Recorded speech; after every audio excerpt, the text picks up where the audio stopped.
Hello everyone, আমি মিষ্টি। আমার নতুন একটা ব্লগে তোমাদের সবাইকে ওয়েলকাম জানাচ্ছি। কিছুদিন আগে নাইকার হট পিঙ্ক সেল থেকে আমি কয়েকটা জিনিস অর্ডার করেছিলাম, তো ভাবলাম তোমাদের সাথে শেয়ার করি। আমি তো খুব একটা মেকআপ করি না, আর মেকআপ করতে খুব একটা ভালোবাসিও না। তো আমি নাইকার থেকে বেশিরভাগ সময়ই আমার স্কিন কেয়ারের প্রোডাক্টগুলোই অর্ডার করি। আর নাইকাতে যেহেতু সেল চলছিল, সেই জন্য আমি বেশ কিছু প্রোডাক্ট নিয়েছি। তো তোমাদের সামনেই আমি আনবক্স করছি। ভিডিওটা তোমরা পুরো প্রথম থেকে শেষ পর্যন্ত দেখো। ভালো লাগলে লাইক করে দিও, শেয়ার করে দিও, আর যারা আমার চ্যানেলে নতুন আছো চ্যানেলটা সাবস্ক্রাইব করে দিও। প্রথমেই নিয়েছি আমি একটা ফেস ওয়াশ। এই ফেস ওয়াশটা আমি বহুদিন ধরে ইউজ করছি প্লামের। আমাকে দুটো গিফটও দিয়েছে, তো প্লামের এই গিফটটা দিয়েছে, আর দিয়েছে সেটাফিলের একটা ময়শ্চারাইজার লোশন।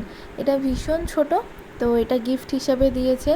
এরপরে আমি নিয়েছি ক্যাফাইনের একটা বডি ওয়াশ, গুয়াভা টিনি D10 বডি ওয়াশ।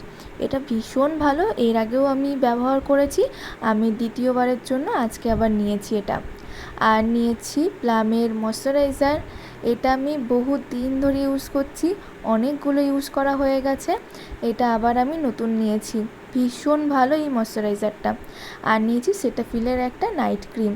সেটাফিলের প্রোডাক্ট আমি প্রথম ইউজ করব, কেমন হয় না হয় তোমাদের সাথে অবশ্যই শেয়ার করব। আশা করি সেটাফিল তো ভালোই হয়, আর ভালোই লাগবে ব্যবহার করে। তারপরে নিয়েছি ক্যাফাইনের একটা বডি লোশন। এটা আমি প্রথমবার নিলাম, এটার স্মেলটা ভীষণ সুন্দর। আর নিয়েছি ডাভের একটা বডি স্ক্রাবার।